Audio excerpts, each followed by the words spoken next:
Hello, good evening.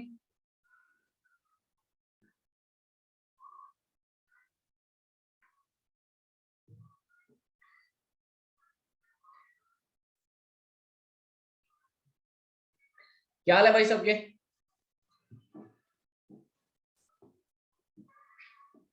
बढ़िया, मजे में। चलो, आप लोगों के लिए आज सूरज को भी बोल दिया कि भाई निकल जाए। 2-3 दिन से नहीं निकल रहा था।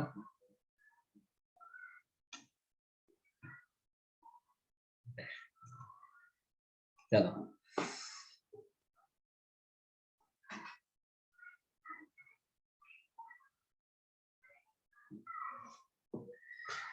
ओके।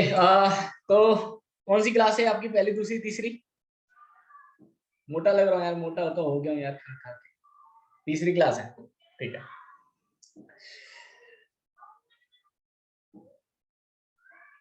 आवाज आ रही है बेटा सबको? चलो, ओके। क्लास को स्टार्ट करते हैं। लास्ट क्लास में मैंने आपको कुछ होमवर्क दिया था। एक तो रेस नंबर 2 दी थी, एससीबी दी, और उसके बाद मैंने आपको O2 के क्वेश्चन दिए थे। क्वेश्चन नंबर 2 से लेके क्वेश्चन नंबर कहां तक? 7, राइट है ना? ये दिया था, ठीक है, बिल्कुल।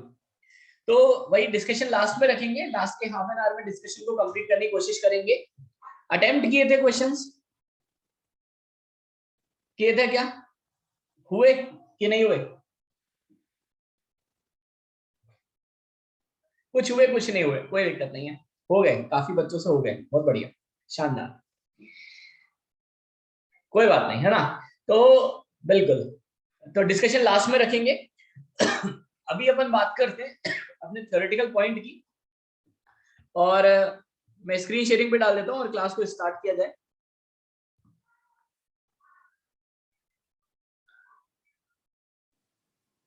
अच्छा, मैंने 2 क्वेश्चन और दिए थे कॉपी में।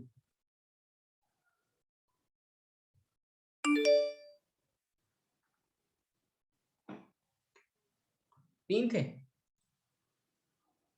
हाँ, 3 क्वेश्चन थे, बिल्कुल।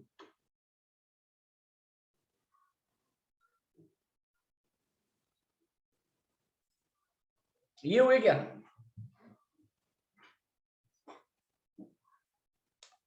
चलो भाई, है ना? तो यहां से स्टार्ट करते हैं, बिल्कुल। तो मैंने आपको 3 क्वेश्चन दिए थे, 1, 2 एंड 3। ये 3 क्वेश्चंस दिए थे कि किस तरह से इन क्वेश्चन को सॉल्व करेंगे। तो क्वेश्चन नंबर 1 से स्टार्ट करते हैं। तो कॉपी कर लेते हैं अगले पेज पे।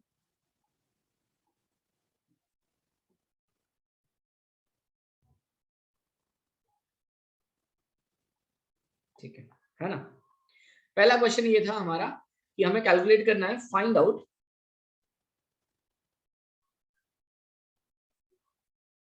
Time period of SHM. दो कैसे कैलकुलेट करते हैं, बात ध्यान से सुनना। इस केस में आंसर कितना आएगा?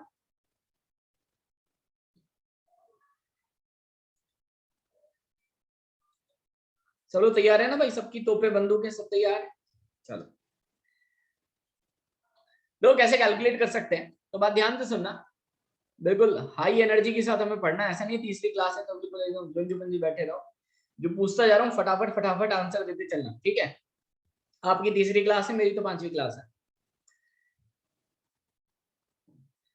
चलो, देखो, इसके करने के, सॉल्व करने के बहुत सारे मेथड है। पहला तरीका, हम क्या कर सकते हैं, एक ट्रिक टाइप से आप समझ सकते हो। तो पहले तो मैं आपको एक शॉर्ट मेथड बताता हूँ, इसको आप ट्रिक की तरह समझ सकते हो।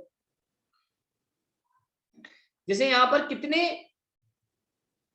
कितने ब्लॉक हैं? यहाँ पर कितने ब्लॉक हैं? 2। और ये दोनों ब्लॉक एक स्प्रिंग से कनेक्टेड है।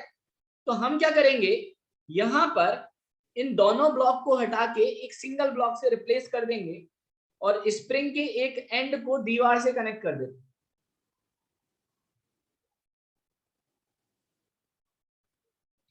तो स्प्रिंग का स्प्रिंग कांस्टेंट के, और हम जिस सिंगल ब्लॉक से इसको रिप्लेस करते हैं, उस ब्लॉक का हम जो मास लेते हैं, that is equal to reduced मास।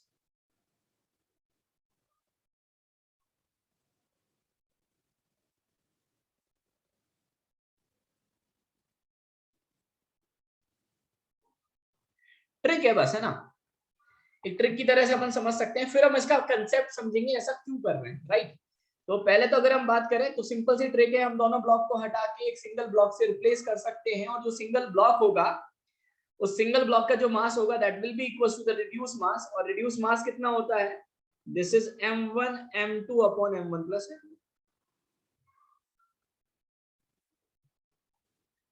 तो अगर मैं आपसे पूछूं बताओ यार टाइम पीरियड ऑफ ऑसिलेशन क्या होगा, तो ये बताओ single block single spring time period कितना होता है, t is equals to 2 pi of under root of m by k, t is equals to 2 pi under root of m by k, तो m की जगह आ जाएगा म्यू डिवाइडेड बाय k, तो answer आएगा 2 pi under root of mu हो जाएगा m1 m2 upon m1 plus m2 into k।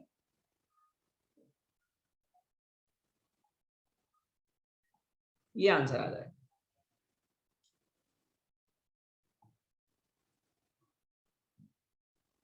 Clear है सबको।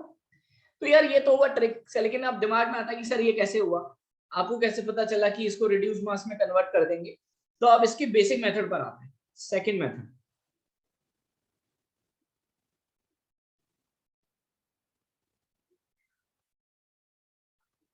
क्लियर है, पर ध्यान से सुनना, हमारे पास ये था ना सिस्टम, ये m1 मास का ब्लॉक था और दूसरा ब्लॉक था m2 मास का। क्लियर है, पहले तो इसके एसएचएम को समझे, इसका एसएचएम कैसे होगा। ये दो ब्लॉक है, ठीक है, अगर मैं दोनों ब्लॉक को कंप्रेस कर दूं और ऐसे छोड़ दूं, दोनों ब्लॉक है, पहले को कंप्रेस किया x1 से, दूसरे को कंप्रेस किया x2 से, और दोनों को कंप्रेस करके रिलीज करो, तो ये कुछ ऐसा एसएचएम करेगा।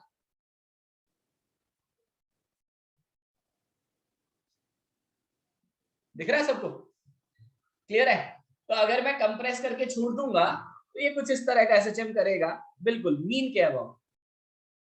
तो हमारा सॉल्व करने का तरीका बिल्कुल वैसा ही रहेगा जैसा हम पहले करते थे। क्या है वो बेसिक स्टेप्स, सबसे पहले ब्लॉक को डिस्प्लेस करो, जिस डायरेक्शन में डिस्प्लेस कर रहे हो एक्सेलरेशन भी उसी डायरेक्शन में अज्यूम करो, फिर net force equals to mass into acceleration, फिर a को minus K omega square x से कंपेयर करो और टाइम पीरियड आ जाएगा। तो वही काम करेंगे, लेकिन थोड़ा सा अलग रहेगा। कैसे, जैसे मान लो इस ब्लॉक को मैंने डिस्प्लेस किया x1 से और इस ब्लॉक को डिस्प्लेस किया x2 से, तो मुझे बता सकते हो total compression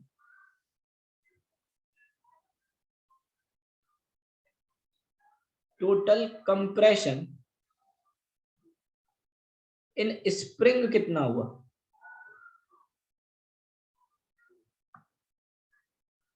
x is equals to x1 plus x2,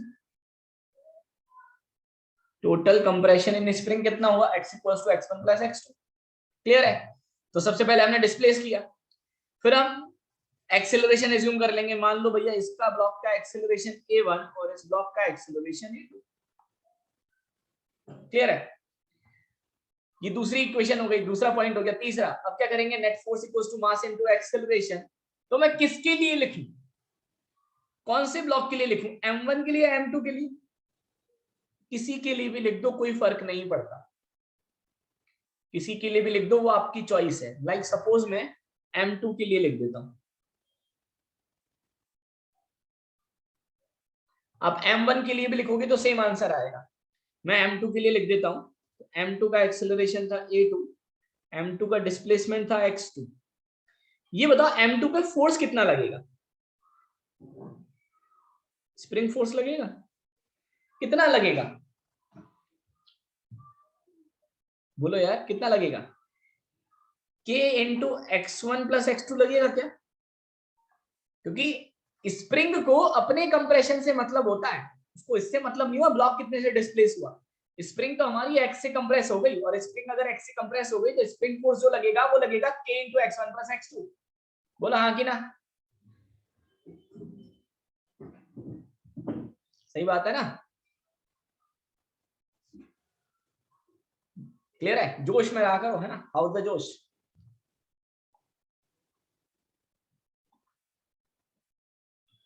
how the जोश, हाउ द जोश करते करते विकी कौशल कटरीना ले गया, तो इसलिए जोश में रहा करो। चलो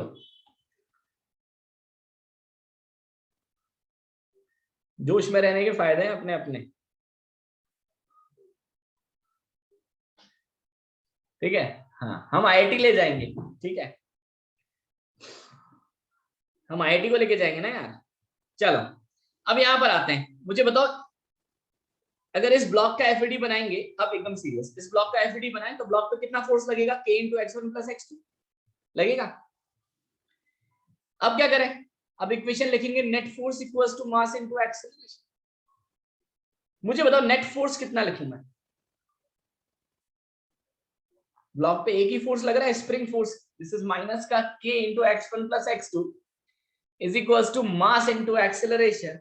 मास हो गया m2 और इसका एक्सेलरेशन हो गया a2। यहां तक सबको समझ में आया? ये मैंने माइनस क्यों यूज किया तो सबको क्लियर हो रहा होगा, क्योंकि एक्सेलरेशन इस डायरेक्शन में, फोर्स इस डायरेक्शन में अपोजिट है। क्लियर है सबको? अब सबसे बड़ा डाउट, क्या मैं इसको a = -k ω2x से अभी कंपेयर कर सकता हूं क्या? अभी मैं कंपेयर कर सकता हूं क्या? नहीं कर सकता, अभी नहीं कर सकता। क्यों नहीं कर सकता बताओ यार देवर का बेटा, क्यों नहीं कर सकते? बहुत ही बढ़िया लॉजिक है, बात ध्यान से सुनना। इसलिए नहीं कर सकते, बड़ा अच्छा क्वेश्चन है, इसलिए नहीं कर सकते, मैं यहाँ पे कंसेप्ट लिख रहा हूं। हमारा फिजिक्स पढ़ने का एक ही तरीका है, कंसेप्ट पे वर्क करना है। और कंसेप्ट क्या है, जब आप a = -का लिखते हो ना, तो बात ध्यान से सुनना, जिसका एक्सेलरेशन उसी का डिस्प्लेसमेंट।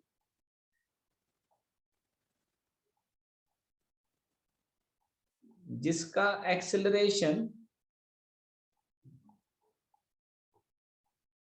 उसी का डिस्प्लेसमेंट।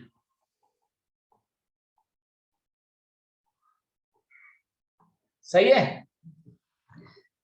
अगर यहां पर एक्सेलरेशन आप a2 यूज कर रहे हो, तो यहां पे डिस्प्लेसमेंट भी क्या आना चाहिए था पूरा, या x2 वाली टर्म आनी चाहिए थी। कौन सी टर्म आनी चाहिए थी? x2 वाली। दिक्कत कौन कर रहा है, दिक्कत कौन कर रहा है? x1। तो x1 को हटाना पड़ेगा, x1 को हटाना पड़ेगा। और x1 को कैसे हटाएंगे, इसके लिए एक और कंसेप्ट। किसका कंसेप्ट लगेगा बता सकते हो?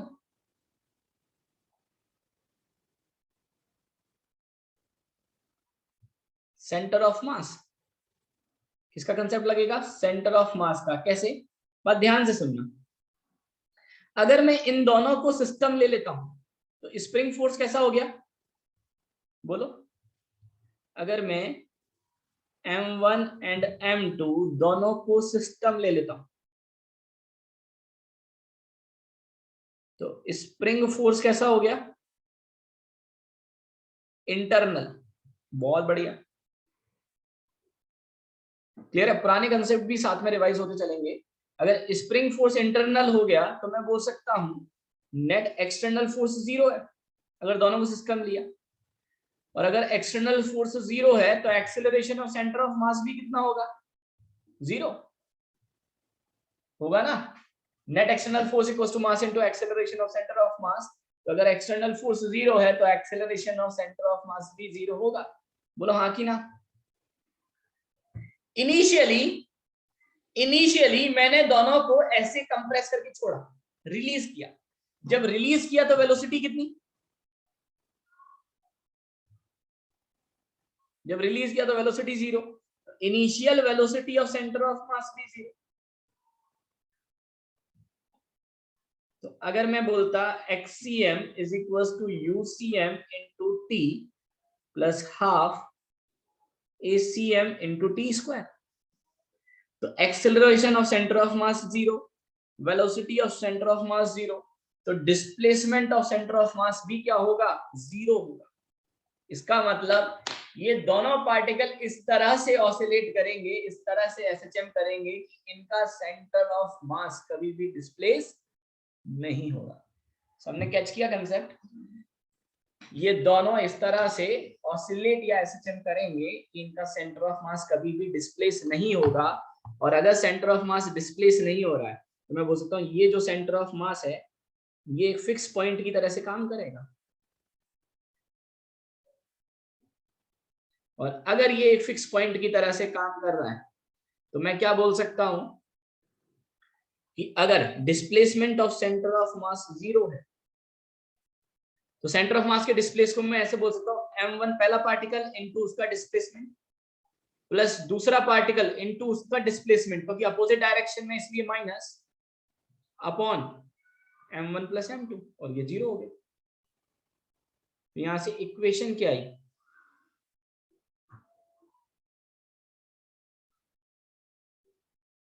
m1 x1 is equal to m2 x2। ये बताओ समस्या कौन कर रहा था, समस्या कौन कर रहा था, x1 ही कर रहा था ना। तो क्या मैं x1 निकाल सकता हूं यहां से, x1 आ जाएगा m2 x2 divided by x1 m1। तो बस इसको मैं बोल देता हूं लाइक इक्वेशन 1, इसको इक्वेशन 1 बोल देता हूं, इसको इक्वेशन 2 बोल देता हूं।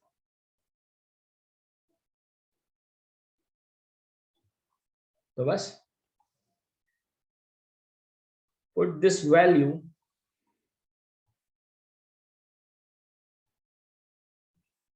In equation, put this value in equation 2। अगर मैं इक्वेशन 2 में वैल्यू पुट करूंगा तो देखो इक्वेशन 2 क्या थी, इक्वेशन 2 थी माइनस का k into x1 plus x2 is equal to m2a2।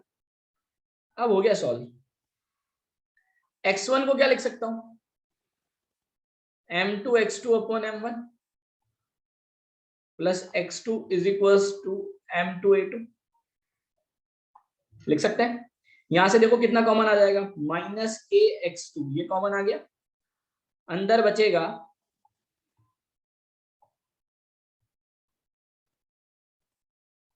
m2 plus m1 upon m1, LCM ले लिया और m2 को यहां पे ले आया into x2 is equal to a2, ऐसे लिख सकता हूं।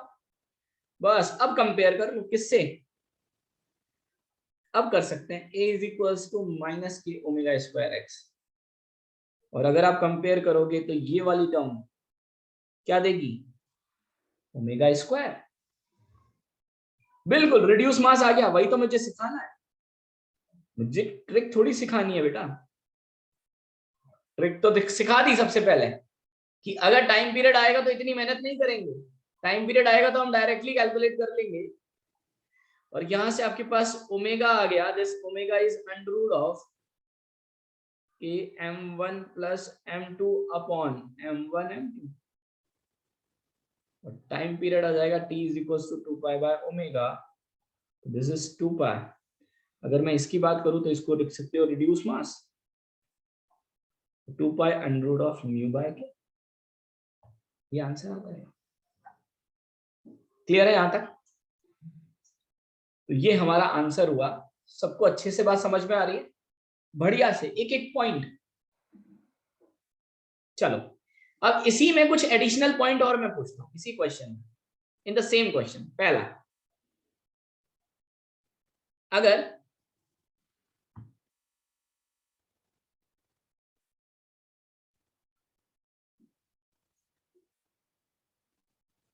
if m1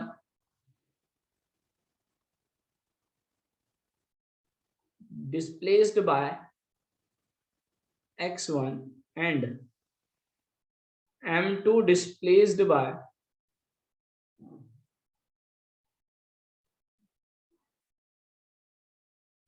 नहीं या फिर ऐसे लिखता हूं, if total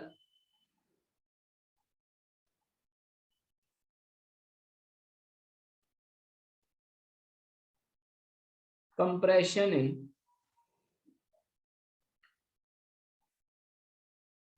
spring is x, find out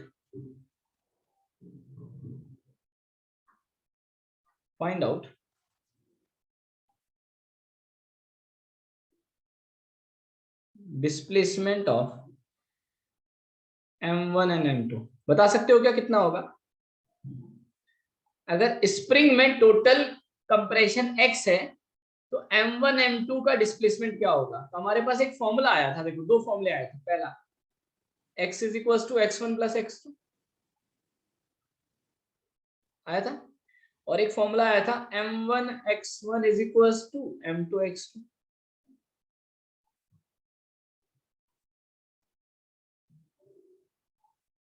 आया था, वही यूज कर रहे हैं m1 x1 equal to m2 x2। क्या मैं बोल सकता हूँ x1 upon x2 is equal to m2 by m1?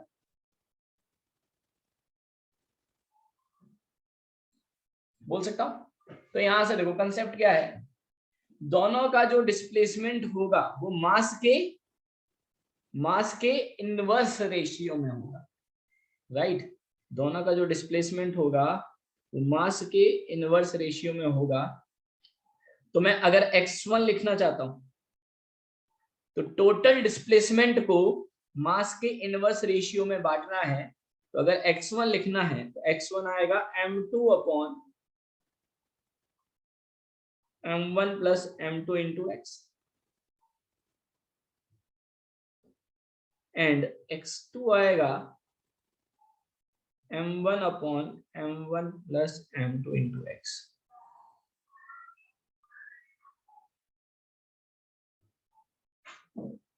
सबको कहानी समझ में आई यहाँ तक, कैसे कैलकुलेट किया? तो क्वेश्चन तो सॉल्व हो जाता, लेकिन हमें बहुत सारी चीजें इसमें सीखनी है। तो ये बताओ दोनों का डिस्प्लेसमेंट बराबर कब होता? दोनों का डिस्प्लेसमेंट कब बराबर होता है? जब दोनों का मास बराबर हो। क्लियर हो रही है बात यहाँ तक? चलो, ये तो हुआ पहला क्वेश्चन। तो अगर आपसे देखो कभी भी ऐसा, लास्ट स्टेप बहुत आसान है बेटा, पापा ने से 100 रुपए लिए, उस 100 रुपए को अगर मान लो दो भाइयों में बांटना है 2:3 के रेशियो में, तो पहले वाले को कितना रुपया मिलेगा? 2 डिवाइडेड बाय 5 इंटू 100, और दूसरे वाले को 3 डिवाइडेड बाय 5 इंटू 100। वही अमित मैंने यहाँ पे किया। x1 x2 को मास के इनवर्स रेशियो में बांटना है और टोटल है x, तो इसको कितना हिस्सा मिलेगा? इसका ratio upon total ratio into x, और इसको कितना हिस्सा मिलेगा? इसका ratio upon total ratio into x। अगली बात समझ में? चलो, बहुत बढ़िया। अब आते हैं अगले क्वेश्चन पे, और पहले करते हैं इस वाले क्वेश्चन को सॉल्व। कहां गया? ये वाला। ये हुआ क्या किसका?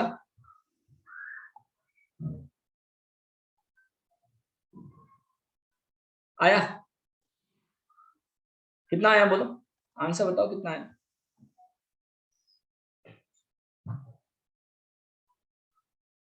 बिल्कुल एससीबी में है, और बहुत ही जबरदस्त क्वेश्चन है।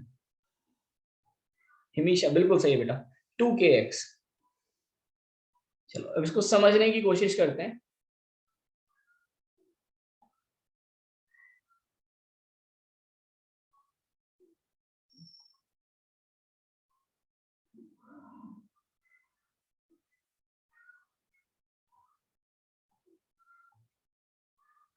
देखो कैसे सॉल्व करेंगे, बात ध्यान से सुनना। बड़ा इंटरेस्टिंग सा और जबरदस्त क्वेश्चन है। काम हम बिल्कुल वैसे ही करेंगे जैसे हम पहले करते थे। सब लोग इधर देखो, फटाफट सॉल्व करते हैं। सबसे पहले ब्लॉक को क्या किया हमने? डिस्प्लेस किया इस डायरेक्शन। तो मैंने क्या किया, ब्लॉक को यहाँ पे डिस्प्लेस किया, मान लो x अमाउंट से।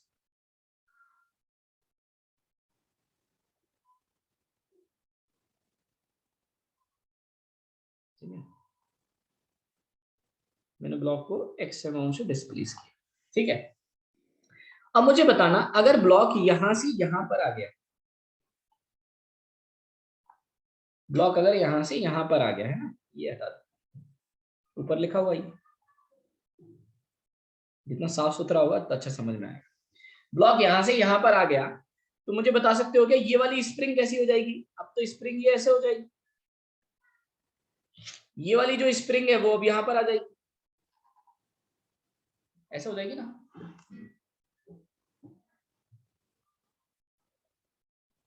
थोड़ा सा और कम कर देते हैं, जैसे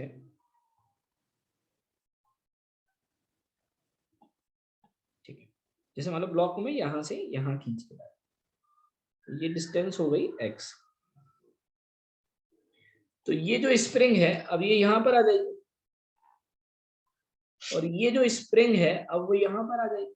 सही बात है, बात ध्यान से सुनना।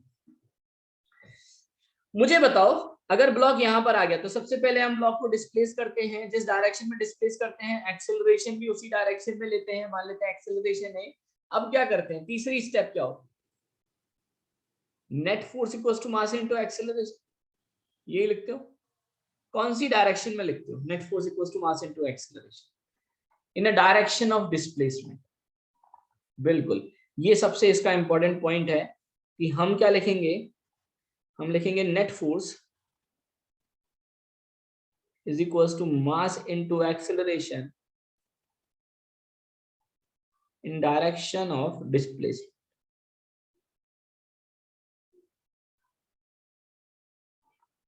अब बात ध्यान से सुनना, इस पे कौन कौन से फोर्स लगेंगे। तो अगर मैं बोल सकता हूं मान लो मेरा ब्लॉक यहां पर आ गया, ये मेरा ब्लॉक है,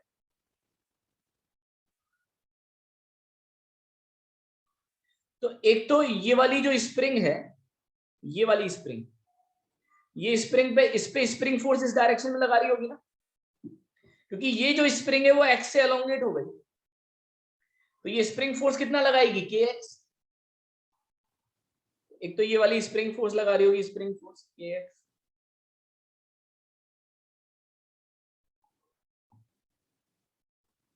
लगेगा।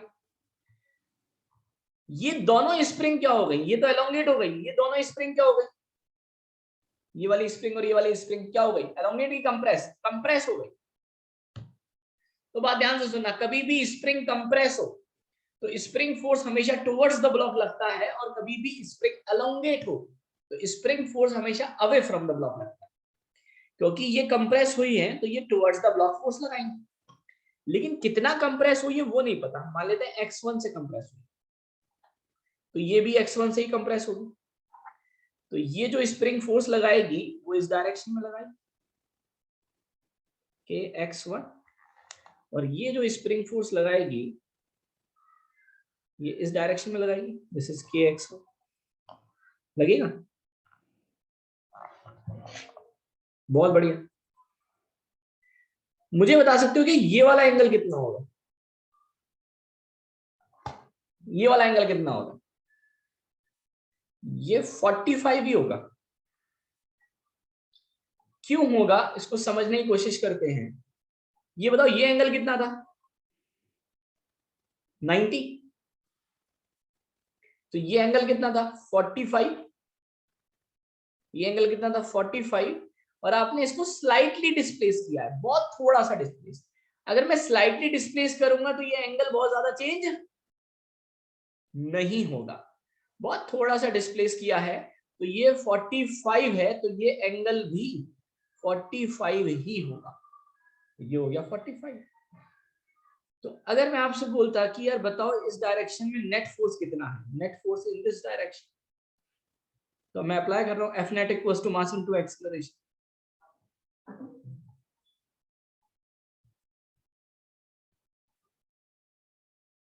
तो आपने डिस्प्लेस किया इस डायरेक्शन में, एंगल चेंज, बेटा मैं बोल रहा हूं कि एंगल चेंज, लेकिन ये बिल्कुल चेंज होगा एंगल, मैं नहीं बोल रहा एंगल चेंज नहीं होगा। ये अगर 45 है तो ये लगभग लगभग 45 होगा,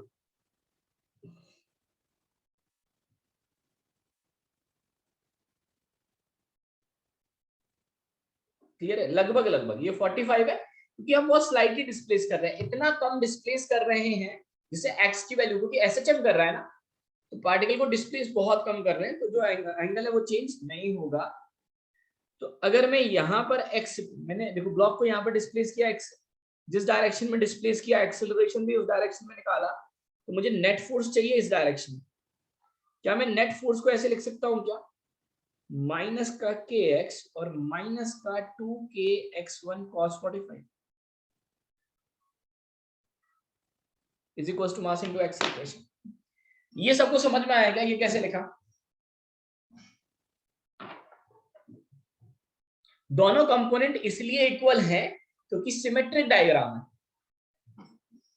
इक्वली तो होंगे, सिमेट्रिक है ना, जितना पहली स्प्रिंग कंप्रेस होगी उतना ही दूसरी स्प्रिंग कंप्रेस होगी, तो ये के x1 गिवन है ना बेटा 45, देखो ये 90 है, ये 35 है, ये 135 है, ये 180 होता है,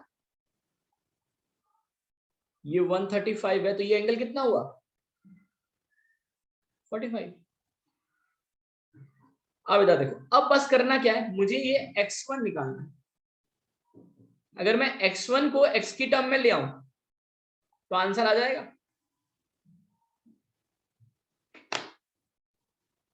इन डायरेक्शन ऑफ डिस्प्लेसमेंट से अंकित ये मतलब है क्योंकि जिस डायरेक्शन में डिस्प्लेस करते हो पार्टिकल ऑसिलेट भी उसी डायरेक्शन में करता है।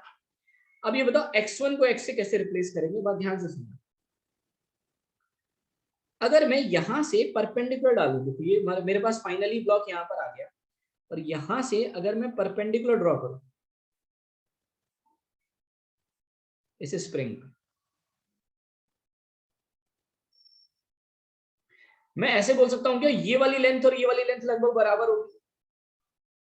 अगर मैं यहां से एक परपेंडिकुलर ड्रॉ करूं तो मैं बोल सकता हूं ना ये वाली लेंथ और ये वाली लेंथ बराबर होगी। कैसे बोल सकते हैं, अगर आप एक आर्क ले रहे हो, आर्क की तरह से ऐसे मान लो यहां से आपने एक आर्क ड्रॉ किया, तो आर्क पे ये भी परपेंडिकुलर होता है, ये भी परपेंडिकुलर होता है, तो ये रेडियस के बराबर हो गया। बहुत छोटा सा है ना लेंथ, एंगल बहुत छोटा है। यहां से अगर मैं परपेंडिकुलर ड्रॉ करूंगा तो ये लेंथ और ये लेंथ बराबर होगी, और अगर ये दोनों लेंथ बराबर हैं तो मैं ये बोल सकता हूं क्या कि ये वाली जो लेंथ है वही कंप्रेशन हो, ये जो लेंथ है यही कंप्रेशन, बिल्कुल सतर्क है ना, यही कंप्रेशन होगा इन स्प्रिंग।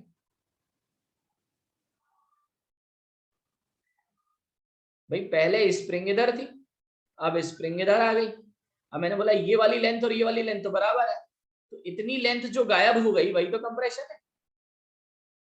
अब ये लेंथ निकाल सकते हो क्या, बिल्कुल आसानी से। ये एंगल कितना है बोलो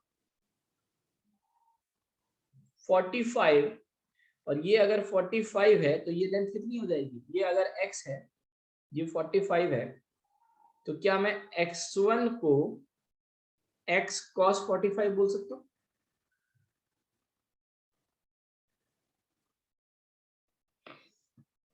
निशांत SHM है, क्लियर हो रही बात।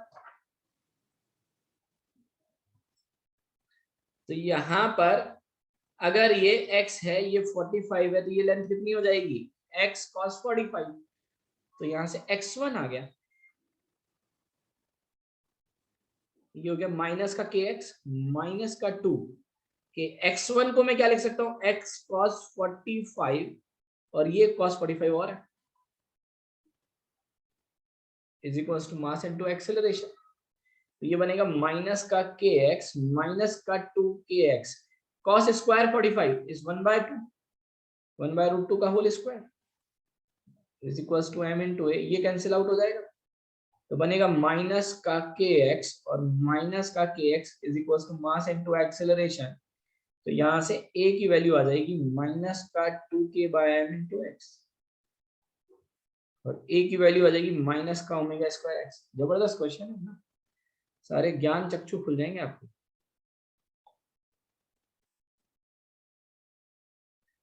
और अगर मेरे पास यहां से ओमेगा आ गया, ओमेगा आ गया ना अंडर रूट ऑफ 2k/m,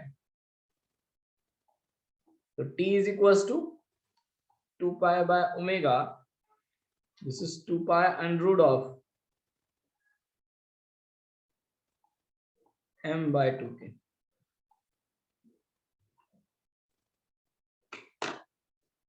बिल्कुल शार्दुल, बहुत बढ़िया बेटा, सबको बात आई समझ में। अब मैं इसको समराइज कर देता हूं बात को। बिल्कुल फॉर एनी एंगल, अगर आकाश मुझे किसी भी एंगल के लिए निकालना होता तो यहाँ पे 45 की जगह कितना रख देता,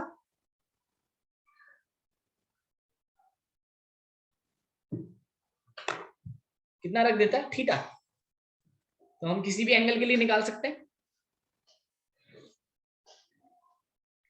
क्लियर है, चलो एक बार समराइज करता हूं फटाफट। अगर मैं इसको हल्का सा डिस्प्लेस करूं, बात ध्यान से सुनना, सबसे पहले मैंने इसको हल्का सा डिस्प्लेस किया, सबसे पहले जिस डायरेक्शन में डिस्प्लेस किया एक्सेलरेशन भी उसी डायरेक्शन में अज्यूम किया। जैसे ही मैंने डिस्प्लेस किया मैंने देखा इस ब्लॉक पर एक तो फोर्स लग रहा है kx और ये दोनों स्प्रिंग कंप्रेस हो गई, तो ये फोर्स लगाएगी kx1 और ये भी लगाएगी kx1। फिर in direction of displacement net force equals to mass into acceleration लिखा, और यहां से जब लिखा तो हमने देखा कि यार x1 की टर्म आ रही है और x1 को x में कैसे डिनोट किया सबको समझ में आया। यहां से परपेंडिकुलर डाला और ये वाली लेंथ और ये वाली लेंथ बराबर हो गई, तो ये जो कंप्रेशन है ये x1 के बराबर हो। क्लियर है? तो फाइनली हमारे पास टाइम पीरियड ऑफ ऑसिलेशन आ गया। सिंपल, बढ़िया। एसएचएम कैसे करेगा बेटा? एसएचएम ये बिल्कुल इसी लाइन के अलोंग करेगा। वाइब्रेशन है ये तो बहुत ही छोटा सा है, क्योंकि नेट फोर्स इसी डायरेक्शन के अलोंग निकाल रहे हो ना, तो इसी डायरेक्शन के अलोंग हम एसएचएम की बात कर रहे हैं। क्लियर है सबको? चलो ये तो हो गई भाई क्वेश्चन जो मैंने लास्ट क्लास में दिए थे आपको, डिस्कशन की बात है ना। बिल्कुल। और एक क्वेश्चन और दिया था उसको अभी लास्ट में डिस्कस करेंगे, और एक टॉपिक स्टार्ट करते हैं। पहले एक क्वेश्चन और बचा है उसको लास्ट में डिस्कस करेंगे, एक टॉपिक स्टार्ट करते हैं और वो टॉपिक है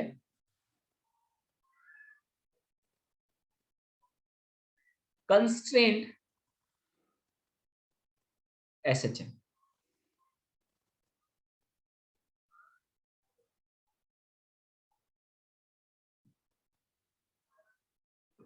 कंस्ट्रेंट एसएचएम बड़ा ही इंटरेस्टिंग सा क्वेश्चन है, टॉपिक है, और इसमें काफी बहुत अच्छे अच्छे क्वेश्चंस भी बनते हैं। बहुत ही आसान है, ऐसा कुछ ज्यादा कंस्ट्रेंट नहीं है, बस ध्यान से सुनना। अच्छा, अभी तक हम लोग जो क्वेश्चंस कर रहे थे स्प्रिंग ब्लॉक से रिलेटेड, उसमें जो ब्लॉक था वो स्प्रिंग से कैसे कनेक्टेड था? डायरेक्टली। जो ब्लॉक था वो स्प्रिंग से डायरेक्टली कनेक्टेड था। लेकिन ऐसा जरूरी थोड़ी है कि हमेशा जो ब्लॉक है वो स्प्रिंग से डायरेक्टली कनेक्टेड हो, ऐसा जरूरी नहीं है ना। बिल्कुल, ऐसा सिस्टम भी हो सकता है, जैसे यहाँ पर मैं एक डायग्राम बना रहा हूँ, ऐसा सिस्टम भी हो सकता है। जैसे मान लो ये स्प्रिंग है, ये ब्लॉक है, ये पुली है, इसका एक एंड ऐसे कनेक्टेड है और ये दूसरा एंड कनेक्टेड है।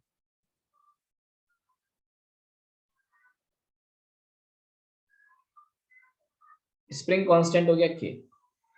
ये बताओ क्या ब्लॉक इस स्प्रिंग से डायरेक्टली कनेक्टेड है क्या?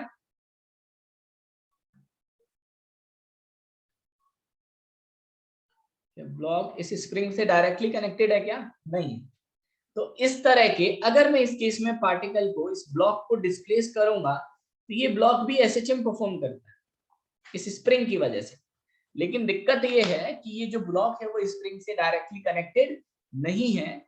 अगर मैं आपसे पूछता कि इस तरह के केसेस में, इसको एक क्वेश्चन की तरह से ही अपन सॉल्व करेंगे, इसी से आपसे पूछता कि बताओ find out time period of SHM कितना हो, कैसे कैलकुलेट करते हैं, है ना। तो बिल्कुल सिंपल सा तरीका है, कुछ स्टेप्स मैं आपको लिखाऊंगा, अपन उन्हीं स्टेप्स को फॉलो करेंगे। तो सबसे पहले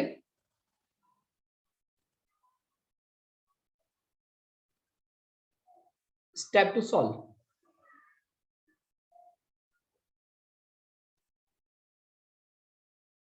फर्स्ट, क्लियर है?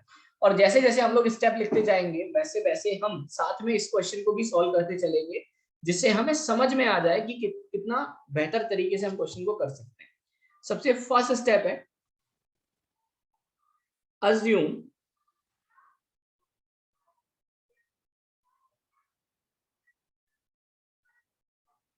Tension in each string. Clear है? इससे रिगार्डिंग जितने भी क्वेश्चन है, जैसे मैं आपको एक क्वेश्चन कराऊंगा बहुत जबरदस्त वाला, आपको भी समझ में आ जाएगा कि इन स्टेप्स को लिखने से फायदा क्या होगा कि डिफिकल्ट से डिफिकल्ट क्वेश्चन को हम बहुत ही आसानी से सॉल्व कर पाएंगे। जैसे कि अगर मैं बात करूं स्टेप्स की, तो सबसे फर्स्ट स्टेप है assume tension in each string. सबसे पहले हर एक स्ट्रिंग में टेंशन को अज्यूम कर लो। जैसे मान लो यहाँ पर टेंशन टी लेता, यहाँ टी लेता, तो यहाँ पर कितना होता? 2t होता। लेकिन आपको दिमाग में आता कि सर जरूरी थोड़ी है यहीं से टी लो, यहाँ टी लेते तो यहाँ कितना हो जाता? t/2, और यहाँ कितना हो जाता? t/2, right. तो वो आपकी मर्जी है, कोई फर्क नहीं पड़ता, आप कहीं से भी स्टार्ट कर सकते हो। मैं मान लेता हूँ यहाँ पे ये t है, ये t है, तो यहाँ पे टेंशन कितना हो गया? 2t। तो मेरी पहली स्टेप हो गई। Second, calculate, second step, calculate elongation in each spring। जितनी भी स्प्रिंग है, एक है तो एक, दो है तो दो, 10 है तो 10, जितनी स्प्रिंग है सब में एलोंगेशन निकालो। क्या आप इस स्प्रिंग में एलोंगेशन निकाल सकते हो क्या? कैसे निकालोगे? मान लेते हैं इस स्प्रिंग में एलोंगेशन है x1, तो मैं ऐसे लिख सकता हूं 2t is equal to kx1। तो x1 इज इक्वल टू कितना आ जाएगा? 2t/k। हो गया? बिल्कुल। Second step. अब आते हैं थर्ड स्टेप पे। थर्ड, नाउ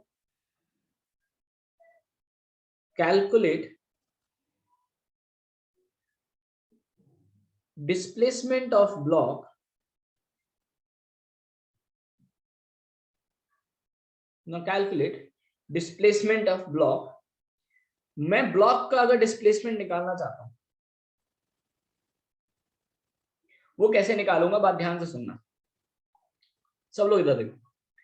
अगर मान लो ये स्प्रिंग एलोंगेट हुई x1 से, अगर ये स्प्रिंग x1 से एलोंगेट होती है, तो ये ब्लॉक कितना नीचे जाएगा? इस स्प्रिंग के एलोंगेट होने की वजह से ब्लॉक कितना डिस्प्लेस करेगा? बता सकते हो? x1 करेगा, 2x1 करेगा, x1/2 करेगा, x1 करेगा, 2x1 करेगा, x1/2 करेगा। सब गलत आंसर दे रहे हो, सब सब के सब। घर बैठे बैठे सबके दिमाग में है ना जंग लग गई है, सब गलत दे रहे हो, अभी भी गलत लिख रहे हो। बस प्रशांत ने सही लिखा है, बाकी सब ने गलत लिखा। आंसर आएगा 2x1। बिल्कुल युवराज, आंसर आएगा 2x1। यार कैसी बातें कर रहे हो। बहुत सारे तरीके से मैं आपको समझा सकता हूं। पहला तरीका, आप खुद सोचो, अभी स्प्रिंग यहां पर है, अगर ये स्प्रिंग x1 से नीचे जाती तो जो पुली है वो यहां पर आ जाती कि नहीं आ जाती? अगर ये स्प्रिंग x1 से खिंचती तो पुली यहां पर आ जाती? आ जाती ना? पहले तो बेसिक तरीके से समझा रहा हूं। अगर ये स्प्रिंग x1 से नीचे खिंचती तो ये पुली नीचे आ जाती। तो ये वाली जो स्ट्रिंग है, यहाँ पर जो धागा था इसकी लेंथ x1, और यहाँ पे जो धागा था इसकी लेंथ x1, कितनी लेंथ हुई मिला के? 2x1। ये अब यूज आ रही होती क्या भाई? अगर ये स्प्रिंग x1 से नीचे आ जाती तो पुली भी नीचे आ जाती। तो ये जो लेंथ है x1 और ये जो लेंथ है वो x1, वो यूज आ रही होती क्या? नहीं आ रही होती। वो किसको मिल जाती? ब्लॉक को। ये फ्री हो जाती इतनी लेंथ, इतनी लेंथ x1 और x1, ये ब्लॉक को नीचे मिल जाती, तो ब्लॉक नीचे चला जाता कितने से? 2x1 से चला जाता ना। एक और तरीका है, एक और तरीका है। Again concept by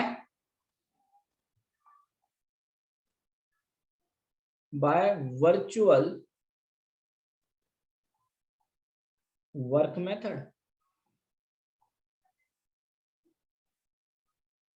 virtual work method में ध्यान रखना, अगर 2 ब्लॉक सिस्टम है तो t इंटू जो x होता है ना, इसका प्रोडक्ट कांस्टेंट होता है। कंस्टेंट इक्वेशन जो आप पढ़ते हो, तो जो डिस्प्लेसमेंट होता है वो इनवर्सली प्रोपोर्शनल टू टेंशन होता है। नर्चर में जो पढ़ते हो ना कंस्टेंट इक्वेशन, वही है। Summation of t dot a equals to 0, तो मैंने बोला t इंटू एक्स का जो प्रोडक्ट होता है ना वो कांस्टेंट होता है, तो displacement inversely proportional to tension होता है। जिसकी टेंशन आधी उसका डिस्प्लेसमेंट, बोलते चलो, जिसकी टेंशन आधी उसका डिस्प्लेसमेंट, जिसकी टेंशन आधी उसका डिस्प्लेसमेंट डबल डबल डबल, बस हो गया। या tension 2t, displacement x1, tension हो गई आधी, टेंशन हो गई आधी, तो डिस्प्लेसमेंट कितना हो गया, डबल। क्लियर है सबको? सबको क्लियर है क्या? बोलो हाँ या ना। बिल्कुल, बहुत बढ़िया। क्या मैं इस 2x1 को लिख सकता हूं क्या, 2 इंटू x1? x1 कितना है, x1 है 2t बाई के, तो 2 इंटू x1 हो जाएगा 2 इंटू 2t बाई के, और इसको x के बराबर कर दो। अब ये बताओ x क्या डिनोट कर रहा है, x क्या डिनोट कर रहा है?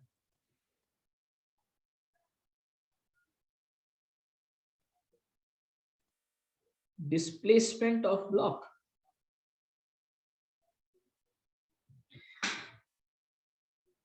क्या यहां से t निकाल सकते हो क्या? क्या यहां से t निकाल सकते हो?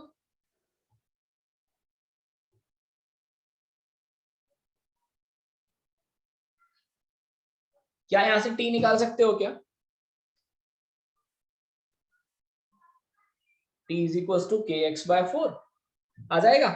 और अगर t आ गया तो नेक्स्ट फोर्थ पॉइंट, तो सबसे पहले हमने टेंशन एज्यूम किया, फिर हमने स्प्रिंग फोर्स निकाला, स्प्रिंग फोर्स में एलोंगेशन निकाला, फिर हमने ब्लॉक का डिस्प्लेसमेंट निकाला, ब्लॉक के डिस्प्लेसमेंट से टेंशन निकाला, बस अब खत्म, अब सारा पुराना ही काम है।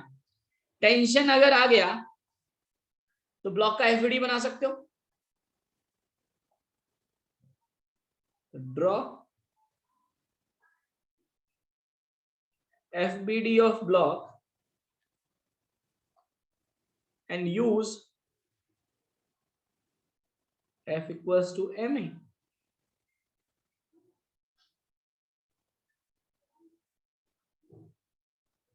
यहां से fifth point,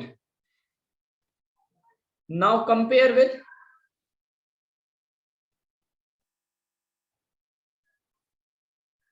minus K omega square x से हो गया 6, यहां से ओमेगा आ जाएगा, और ओमेगा आ गया तो 7th, t is equal to 2 pi by omega. ये स्टेप्स हैं, बहुत ही सिंपल सी स्टेप्स हैं कि किस तरह से हमें कैलकुलेट करना है। अगर आप इन स्टेप्स को फॉलो करोगे तो 101% आपका आंसर कभी गलत नहीं होगा, राइट। अब जैसे यहाँ पे सॉल्व करते हैं, हमने कहां तक लिख लिया, टी तक लिख लिया ना, टी आ गया ना, सब उधर देखो, पहले छपाई रोक दो, टी आ गया। तो अब ब्लॉक का एफईडी बना सकते हो, ब्लॉक पे कितने फोर्सेस लगेंगे, नीचे mg ऊपर टी। तो अगली स्टेप क्या है, draw the FBD and use F equals to M. क्या मैं ब्लॉक के लिए F equals to M use कर सकता हूं क्या?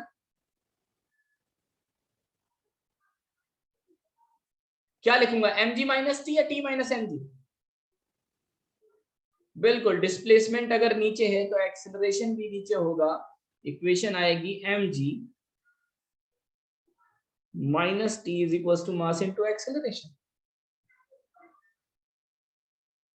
और mg माइनस टी निकाला है आपने अभी के एक्स बाय 4,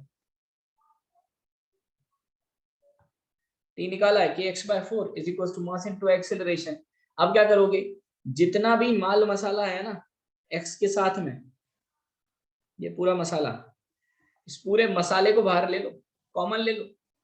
अगर मैं इस मसाले को कॉमन लूंगा, कितना कॉमन आ गया, माइनस का के बाय 4, अंदर क्या बचा, x minus 4mg by K is equal to mass into acceleration, और m से डिवाइड कर दो, तो बनेगा माइनस का K by 4m x minus 4mg by K is equal to a। इसको कंपेयर कर लें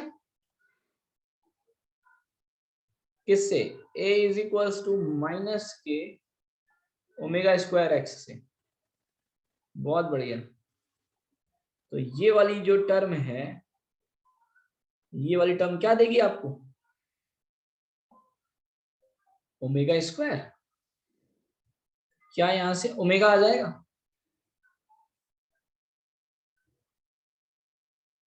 under root of k by 4m और ओमेगा आ गया तो t is equal to 2 pi under root of 4m by k।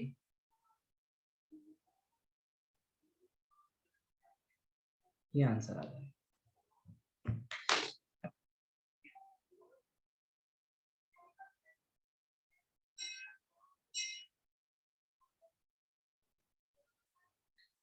सबको बात बढ़िया से समझ में आई? क्लियर है? चलो अब क्वेश्चन देता हूं मैं आपको और देखता हूं मैं कि कितना आपको समझ में आया। क्वेश्चंस का लेवल जो है वो इंक्रीज होता जाएगा, जैसा कि आपको पता है कि अपन चिंटू क्वेश्चंस तो करते नहीं है, अपन की आदत ही नहीं है।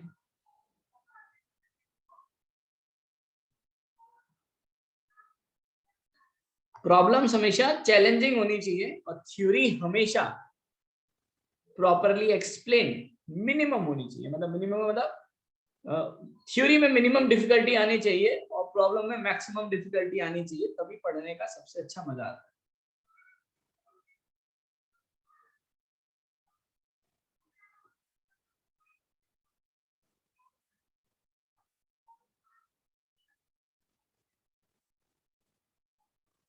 चलो यहाँ पे दो स्प्रिंग दे दी, इसका स्प्रिंग कांस्टेंट K1 और इसका K2।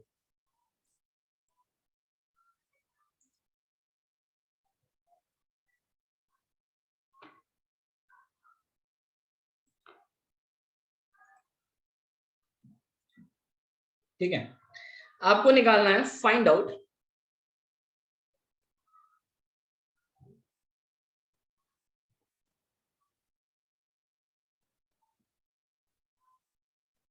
Time period of SHM. Calculate करो कितना है, डायग्राम बना लो, फिर मैं जब तक अगला क्वेश्चन लिख दूंगा और मुझे कैलकुलेट करके बताओ कितना आंसर।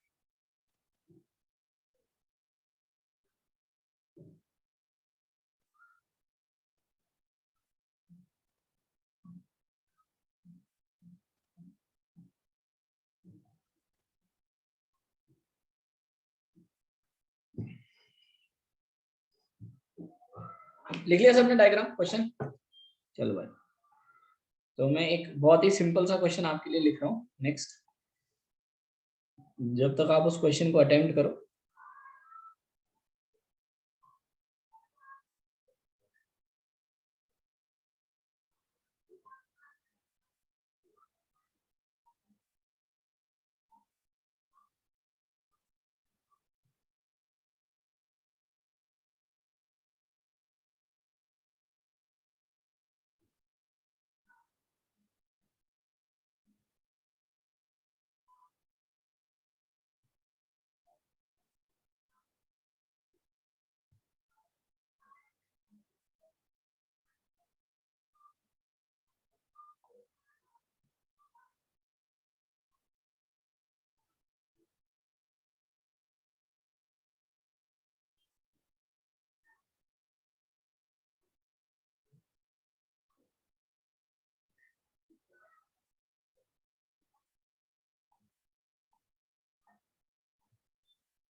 फाइंड आउट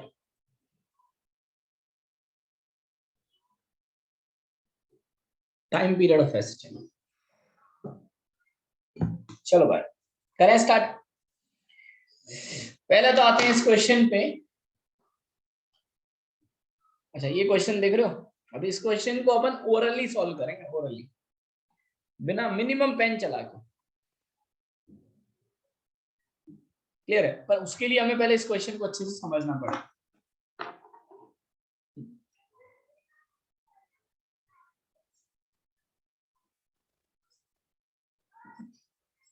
कैसे? अभी करेंगे ना, जादू होगा। अपनी क्लास में डेली जादू होता है कि नहीं होता? ये लो बेटा,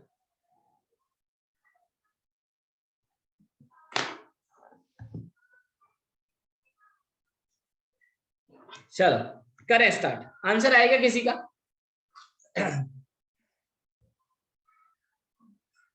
सेम आंसर आ गया तो गलत आया, सेम थोड़ी ना आना है, सेम आंसर आ गया तो गलत आ गया। देखो मैंने जो स्टेप्स लिखाई है ना, आप उन स्टेप्स को चलो साथ में सॉल्व करते हैं। मैंने जो स्टेप्स लिखाई है उन स्टेप्स को फॉलो करते चलते हैं और मुझे बताते चलिए। सबसे पहले क्या करो, जल्दी बोलो, सबसे पहले क्या करें? सबसे पहले क्या करें? टेंशन एज्यूम करें। तो यहाँ पे टेंशन टी, सब लोग जैसा मैं बोल रहा हूँ ना साथ में करते चलो। टेंशन टी और यहाँ पे टेंशन कितनी हो जाएगी? 2t, right? गलत है, सबके गलत है, ठीक है। अब बात ध्यान से सुनो, तुम्हारा टाइम खत्म, मेरा टाइम स्टार्ट, मेरे साथ साथ सॉल्व करो। यहाँ पे टेंशन टी, यहाँ पे टेंशन टी, यहाँ पे 2t, ये पहली स्टेप हो गई कि नहीं हो गई? सेकंड स्टेप बोलो,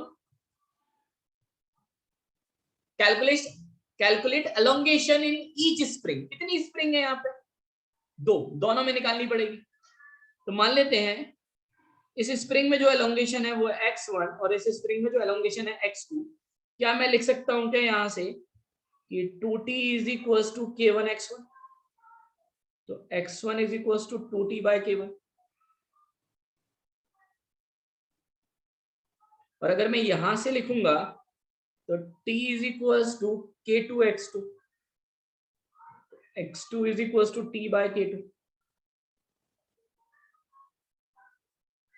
लिख सकता हूं। सेकेंड स्टेप हो गई। थर्ड स्टेप बताओ, थर्ड स्टेप बताओ, calculate displacement of the block. अब ब्लॉक का डिस्प्लेसमेंट निकाल रहे हैं।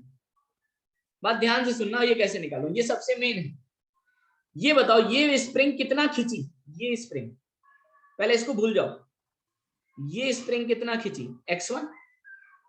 तो इस स्प्रिंग के खींचने की वजह से ये ब्लॉक कितना नीचे आया? अगर ये खींच के नीचे आ गई तो इसकी वजह से ये ब्लॉक कितना नीचे आया? 2x1। सही है। अब बात ध्यान से, बिल्कुल अंकित, अगर मैं बात करूं ये स्प्रिंग कितना खींची इस ब्लॉक की वजह से, ये स्प्रिंग भी तो खींचेगी, इस ब्लॉक की वजह से ये स्प्रिंग भी खींचेगी इसकी वेट की वजह से। ये कितना खींची, कितना खींची ये बोलो? x2। और ये स्प्रिंग इस ब्लॉक से डायरेक्टली कनेक्टेड है, ये स्प्रिंग इस ब्लॉक से डायरेक्टली कनेक्टेड है, तो जितना ये खींचेगी उतना ये नीचे जाएगा इसकी वजह से, इसकी वजह से गया x2। तो ब्लॉक का टोटल डिस्प्लेसमेंट हुआ 2x1 प्लस x2, इसको x मान लो। क्लियर है? बस अब यहां पे लिख देते हैं 2 इंटू x1, हमें पता है x1 is 2t by k1, x2 हमें पता है t by k2 is equal to x। क्या मैं यहां से t कैलकुलेट कर सकता हूं क्या? एलसीएम ले ले, t कॉमन ले लूं, और यहां पे मैं अगर एलसीएम लूंगा तो ये बनेगा k1 k2, ये बनेगा 4k2 plus k1 is equal to x। क्या यहां से मेरे पास t आ जाएगा क्या? t आ जाएगा k1 k2 upon 4k2 plus k1 into x।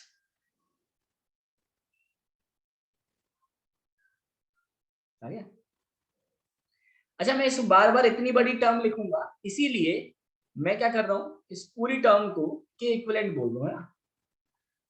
बार बार बस के इक्विवेलेंट में इसलिए बोल रहा हूं कि मैं बार बार ये टर्म लिखना नहीं चाहता, मैं इतनी मेहनत नहीं करना चाहता, तो मैं टी को लिख रहा हूं ये के इक्विवेलेंट इंटू एक्स।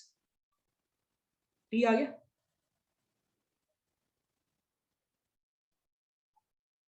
हो गई स्टेप। अगली स्टेप बताओ, अगली स्टेप बताओ, ब्लॉक का एसबीडी। तो ब्लॉक पे कितने फोर्स लग रहे हैं? नीचे लगेगा mg, ऊपर लगेगा t, और net force equals to mass into acceleration. तो for block net force equals to mass into acceleration, तो नेट फोर्स क्या होगा? mg minus t is equals to m into a होगा। तो mg माइनस t, t को मैं क्या लिख सकता हूं? t is k equivalent into x,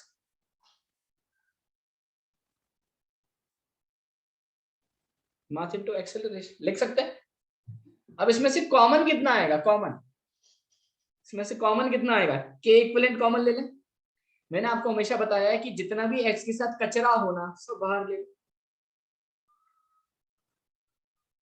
तो अंदर कितना बचा, x minus M G by K equivalent.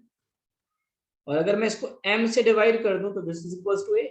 और अगर मैं इसको कंपेयर करूं, a is equals to minus K omega square x. तो ये वाली टर्म क्या देगी आपको, ओमेगा स्क्वायर।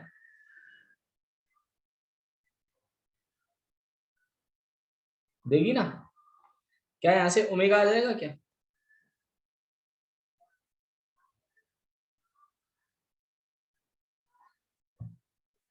क्लियर है, सबको बात आ रही है बेटा समझ में, बढ़िया से, बहुत बढ़िया, बड़े जबरदस्त बच्चे हो यार आप लोग, है ना, बहुत बढ़िया बैच है, ठीक है, अच्छे से समझते हो चीजों को, ठीक है।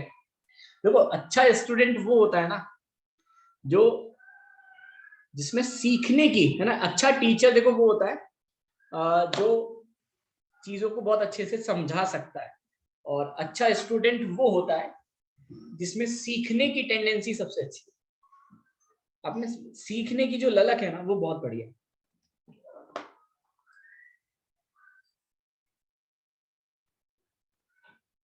और आपके साथ तो वैसे भी दोनों कॉम्बिनेशन है,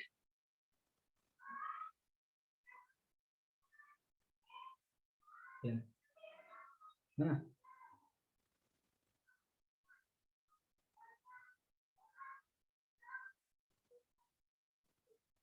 आपके तो वो था ना कि पांचों पांचों बोल रहा हूँ, दोनों हाथ और दोनों पैर दोनों घी में है आपके, सही है ना। चलो अच्छा यहां से ओमेगा आ गया क्या, अच्छा ओमेगा आ गया तो टाइम पीरियड आ गया, t is equal to 2 pi by omega. तो 2 पाई बाय ओमेगा क्या हो जाएगा, m divided by k equivalent.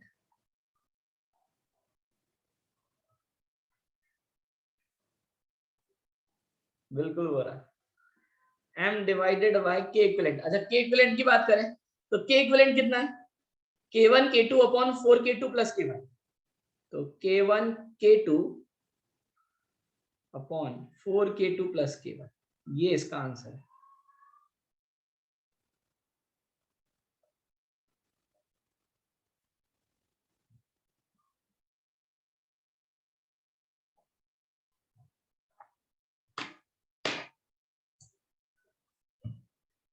Clear है सबको,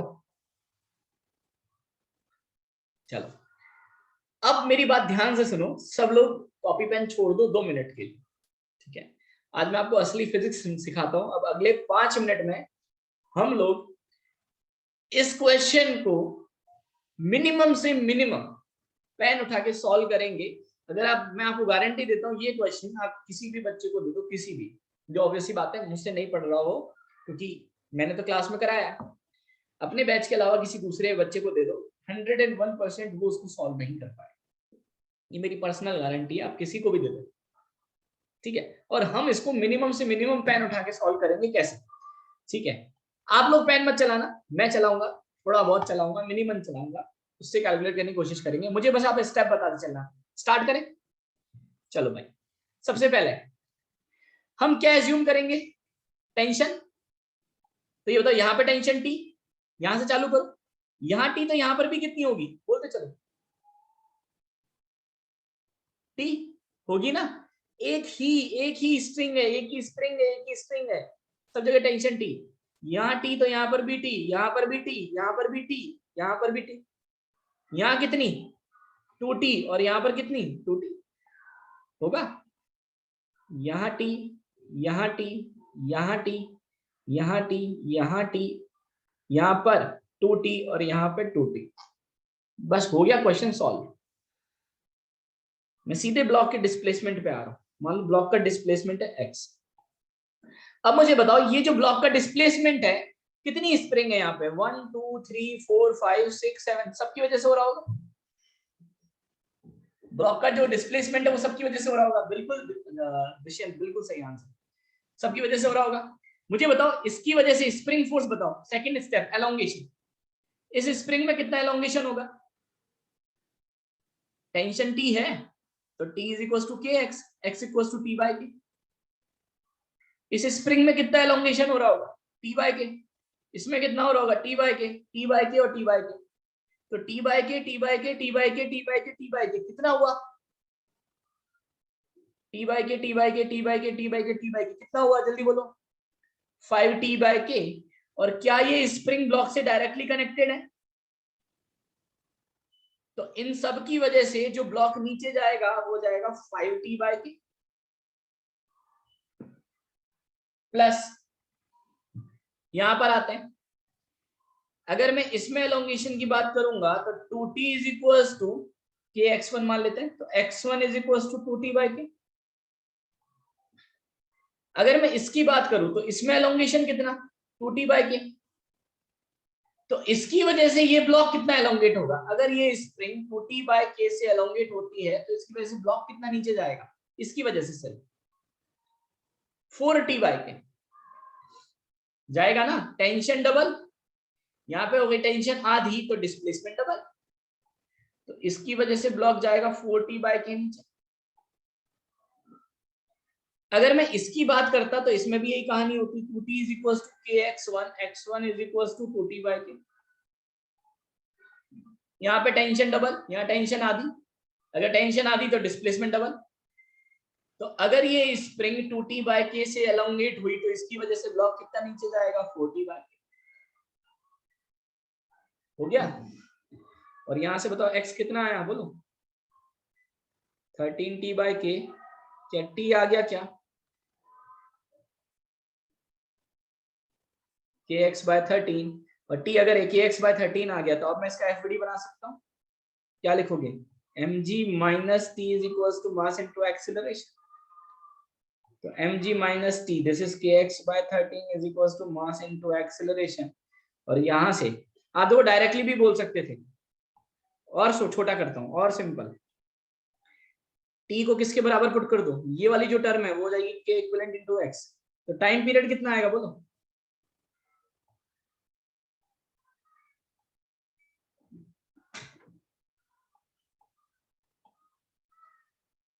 time period of SHM, this is 2 pi under root of m by k equivalent। तो m divided by k equivalent कितना है बेटा? k by 13, तो 2 pi under root of 13 m by k, ये answer आ जाएगा। सबको मेरी बात आ रही है समझ में? क्लियर है? चलो मैं दोबारा से एक बार लास्ट में इसको रिपीट करके अब डिस्कशन पर आ जाएंगे फटाफट। क्लियर है ना? बिल्कुल समझा रहा हूं। यहां पर आता है, सबसे पहले हम क्या करें, फटाफट रिवाइज कर लें। सबसे पहले टेंशन एज्यूम की T T T T T T और टी टू टी, टी और टी टू टी, खत्म। यहां पर एलोंगेशन निकालें, t is equal to K x, तो x equal to T by K, T by K, T by K, T by K, T by K, तो मिला के कितना हुआ? 5t बाई के। वही समझा रहा हूं।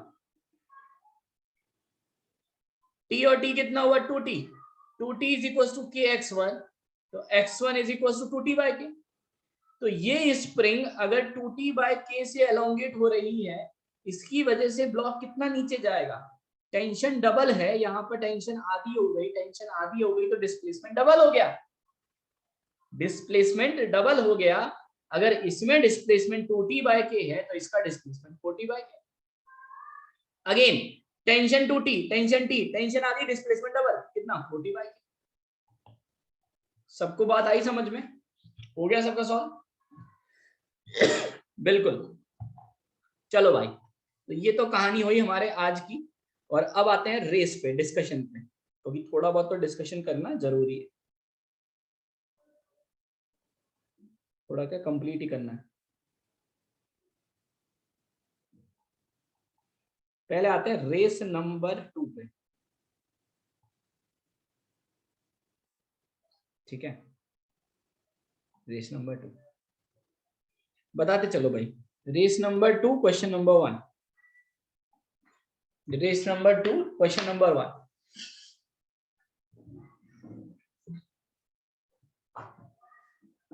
आंसर मैंने लिख दिया यहाँ पर, आंसर मैं बता देता हूँ। आंसर ये रहे, एक बार फटाफट नोट कर लो, टिक मार दो। फर्स्ट का BD, दूसरे का 7,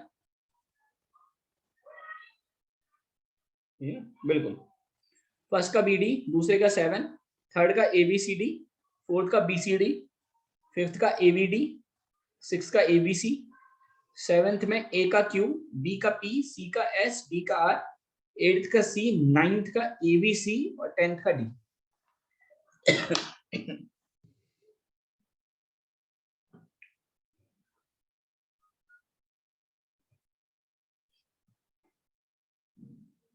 बहुत बढ़िया आकाश, कितने सही हुए?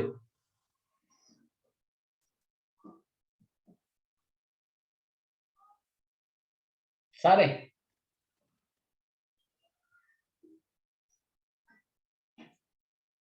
SHM में मजा आ रहा है, समझ में आ रहा है बेटा सबको बढ़िया से? चलो क्लियर है। देखो हमें कोई भी टॉपिक ऐसे पढ़ना है कि हम मान के चलें कि ये हमारा अंतिम रिवीजन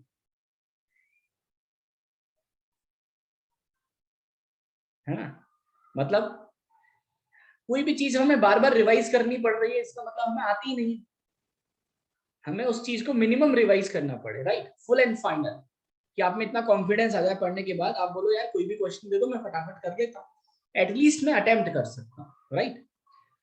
अब आते हैं क्वेश्चन नंबर, कोई दिक्कत नहीं अंकित, करते हैं सब, है ना। Race number 2 question number 1, first में डाउट है किसी को? फर्स्ट हो गया,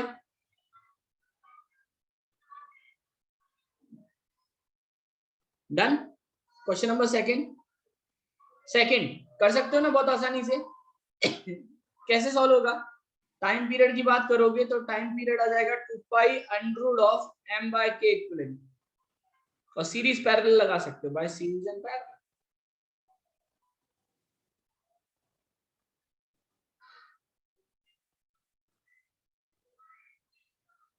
क्वेश्चन नंबर थर्ड, थर्ड हो गया क्या?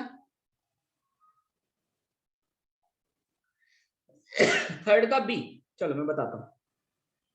तो थर्ड बहुत ही अच्छा क्वेश्चन है और आसान भी है, करते हैं कोई दिक्कत नहीं है। E इज इक्वल्स टू, बताते चलना, kx square plus bb square. E जो है वो टोटल एनर्जी को डिनोट कर रहा है, राइट। क्या मैं टोटल एनर्जी को ऐसे लिख सकता हूँ, this is potential energy plus kinetic energy, ऐसे लिख सकता हूँ क्या? लिख सकता हूँ ना। यहां से अगर मैं कंपेयर करूं तो k/2 तो a के बराबर आ गया और m/2 b के बराबर आ गया, तो यहां से मेरे पास k/m आ जाएगा क्या? ये आ जाएगा a/b, और under root of k/m is equals to omega is equals to under root of a/b, ये आ गया। अब चेक करते हैं पहला, मैक्सिमम एक्स कोऑर्डिनेट। मैं ऐसे बोल सकता हूं जब एक्स कोऑर्डिनेट मैक्सिमम होगा तो velocity zero, first option, for x max velocity zero होगी, तो एक्स मैक्स करोगे तो वेलोसिटी जीरो हो जाएगी, तो E इज इक्वल टू कितना आ गया, ax स्क्वायर, तो एक्स मैक्स आ जाएगा रूट ऑफ e बाय, पहला ऑप्शन सही है। मैक्सिमम वेलोसिटी, मैं ऐसे बोल सकता हूं जब मैक्सिमम वेलोसिटी होगी, जब v मैक्स होगा तो x जीरो हो जाएगा, तो E इज इक्वल टू क्या बनेगा, bv स्क्वायर, जो v मैक्स बनेगा वो बनेगा under root of e by v, ये आ जाएगा। x equal to zero is equilibrium position, बिल्कुल इस इक्वेशन में पोटेंशियल एनर्जी जब जीरो, x जीरो होगा तभी तो v मैक्स होगा, और वेलोसिटी मैक्सिमम इक्विलिब्रियम पर होती है, तो बिल्कुल सही है। And D, the acceleration of the system at any point, तो एक्सेलरेशन कैसे लिखोगे, एक्सेलरेशन लिखोगे a is equal to minus का ओमेगा स्क्वायर है, a is equal to minus का omega square omega square is A by B into X. सही है, clear हुई बात बेटा यहां तक सबको? क्वेश्चन नंबर 4 क्वेश्चन नंबर 4 हो गया।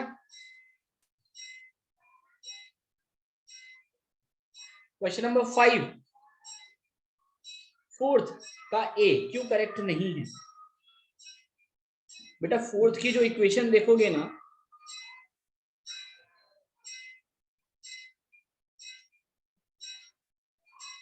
कहां गया?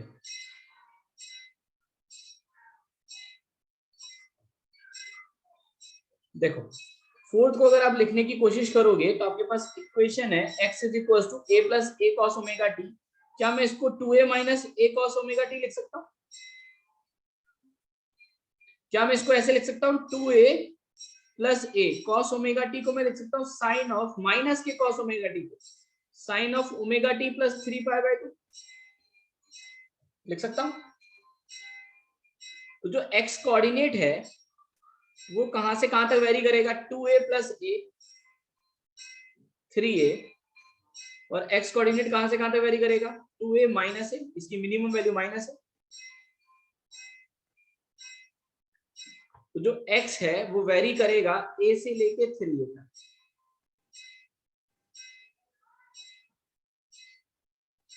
तो particle simply oscillate harmonic between x equals to 2a and x equals to a। गलत है, x इक्वल्स टू a से लेके 3a के बीच में ऑसिलेट कर रहा है।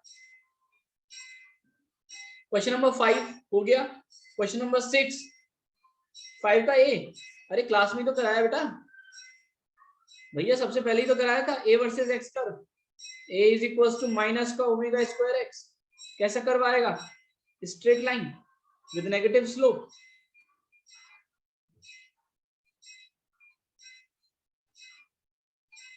अंकित नोट्स अच्छे से पढ़ो बेटा। क्वेश्चन नंबर 6 हो गया। क्वेश्चन नंबर 7 हो गया, बढ़िया। क्वेश्चन नंबर 8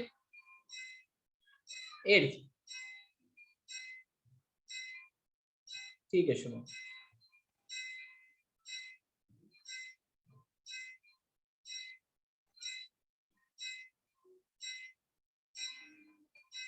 बढ़िया क्वेश्चन है 8। ऐसे एससीवी में भी है ना इस तरह के क्वेश्चन।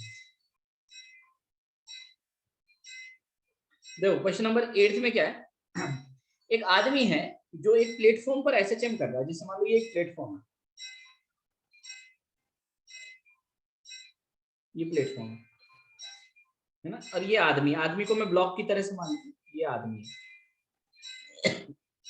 ठीक है, आकाश एससीबी का जब अपन करेंगे तब देखेंगे। ठीक है, अब इसने बोला है कि ये जो है ना पार्टिकल जो डिस्प्लेस कर रहा है, इसकी डिस्प्लेसमेंट की, प्लेटफॉर्म के डिस्प्लेसमेंट की इक्वेशन दे रखी है y is equals to 0.5 sine of 2π/ft। ये दे रखा है। आपसे पूछा है the minimum value of f for which the man will feel weightlessness at the highest point. ये बताओ आदमी वेटलेसनेस कब फील करेगा? कब फील करेगा?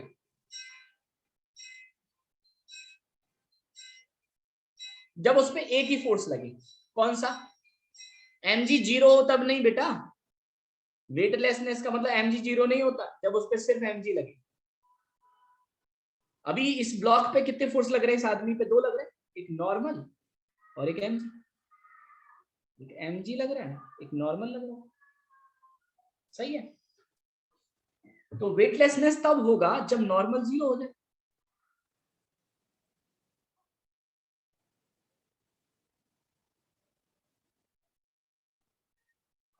और नॉर्मल अगर 0 हो गया तो मैं बोल सकता हूं आदमी पे एक ही फोर्स लग रहा है mg, और वही उसको एक्सेलरेट करा रहा होगा। यानी आदमी का एक्सेलरेशन कितना हो जाएगा? वेटलेसनेस तब होगा जब आदमी का एक्सेलरेशन g के बराबर हो जाए। सही बात है।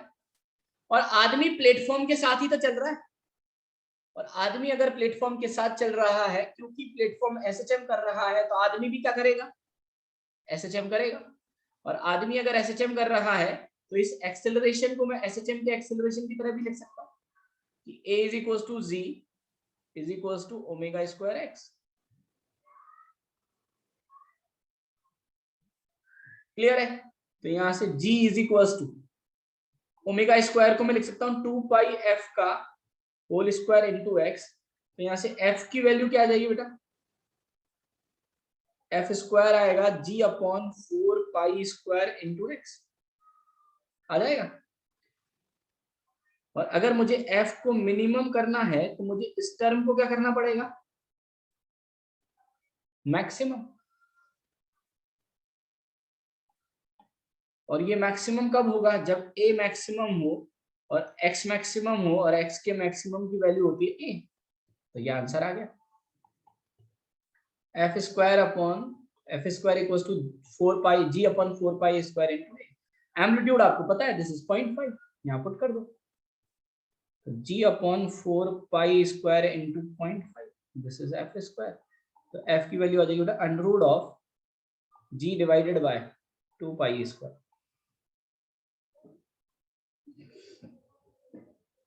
ये आंसर आ जाएगा। क्लियर है? सी ऑप्शन मैच कर जाएगा।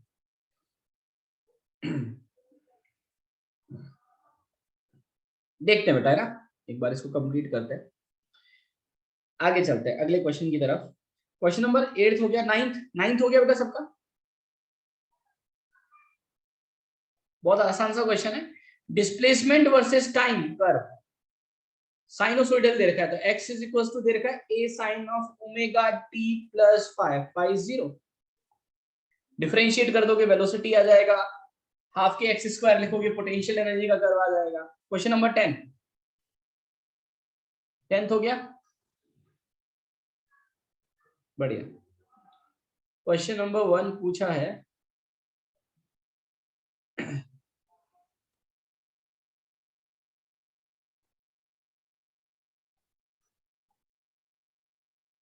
सीट का सॉल्यूशन बेटा भेज देंगे, है ना। 10th का आंसर है, आ गया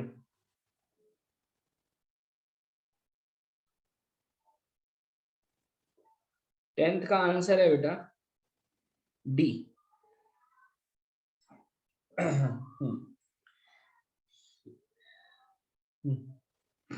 क्वेश्चन नंबर 1 बेटा आसान है।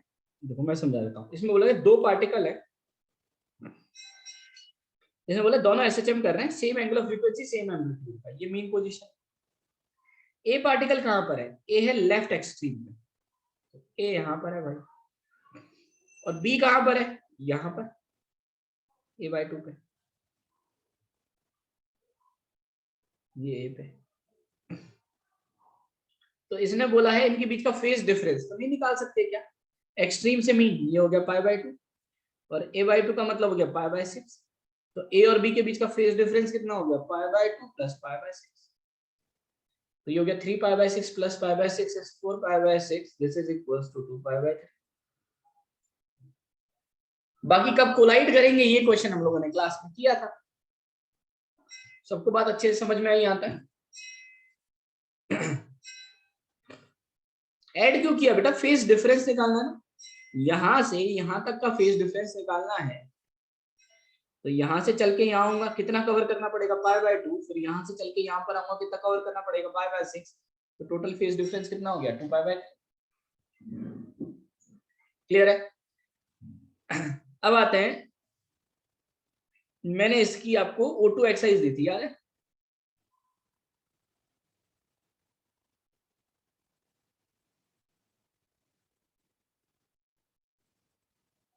O2 के 2 to 7 दिए थे। चलो बताते चलो। O2 का क्वेश्चन नंबर सेकंड, O2 का क्वेश्चन नंबर सेकंड, शीट के सॉल्यूशंस मैं आपको आज या कल में भेज दूंगा, है ना, एक आपको मैं भेज देता हूँ। O2 का क्वेश्चन नंबर सेकंड बहुत आसान है यार शुभम। इसमें दे रखा है एक पार्टिकल है जो एग्जीक्यूट कर रहा है एसएचएम को, उसका टाइम पीरियड है 8 second. The ratio of distance covered by the particle in first second and the second second. अब बता देते हैं। t इक्वल टू 0 पे पार्टिकल मीन पर है। ये मतलब टाइम पीरियड कितना दे रखा है? टाइम पीरियड कितना देखा? t is equal to 8 second. क्या मैं बोल सकता हूं t/8 is equal to 1 second होगा? क्या मैं बोल सकता हूं क्या t/8 इक्वल टू 1 सेकंड होगा? बोलो हाँ कि ना। और t/8 का मतलब फेज कितना होता है, बोलो t/8 का मतलब फेज कितना होता है, π/4। और π/4 का मतलब कितना चला, मतलब 1 सेकंड में कितना चल दिया होगा a/√2, क्योंकि ये फेज होता है π/4। ये t = 1 पे पहुंच गया। अब अगर मैं बोलता t = 2 सेकंड, t = 2 सेकंड का मतलब π/4 हो गया, t = 2 सेकंड का मतलब π/4 हो गया, हम तो t/4 हो गया। और t/4 पे कहां से कहां पहुंच जाएगा, मीन से एक्सट्रीम पहुंच जाएगा। तो t = 2 पर ये x = a पर पहुंच जाएगा।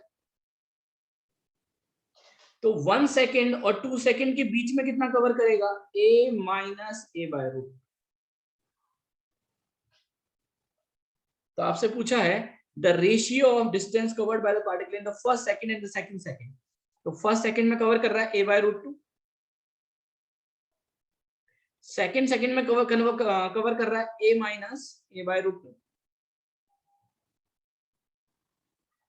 तो ये कैंसिल आउट हो गया, ये बना 1/√2 इंटू √2 - 1/√2।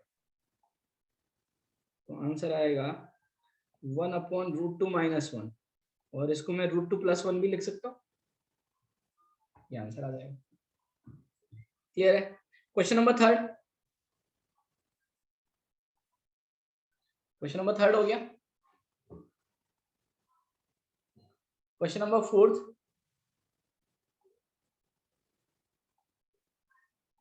क्लियर है, सिंपल सा क्वेश्चन था फोर्थ। Question number 5, fifth.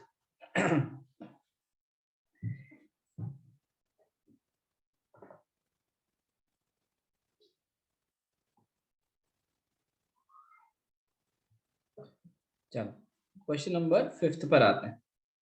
बढ़िया क्वेश्चन है और इसको समझने की कोशिश करते हैं ना।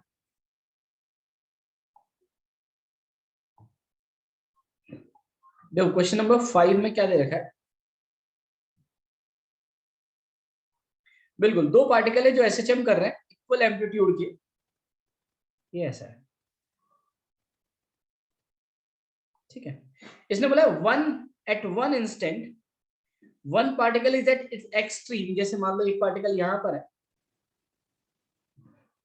और दूसरा मीन पर है, तो ऑब्वियस सी बात है कि एक पार्टिकल जैसे मान लो मीन पर है, इधर जा रहा है, इधर मान लेते हैं, इधर जा रहा है, और दूसरा पार्टिकल एक्सट्रीम पर है और उधर जा रहा है। तो ये एक्सट्रीम पर हो गया, ये मीन पर हो गया, ये हो गया। इसने बोला they move in same direction, कितनी देर में एक दूसरे को क्रॉस करेंगे। ये बताओ इनिशियली दोनों के बीच का फेज डिफरेंस कितना है,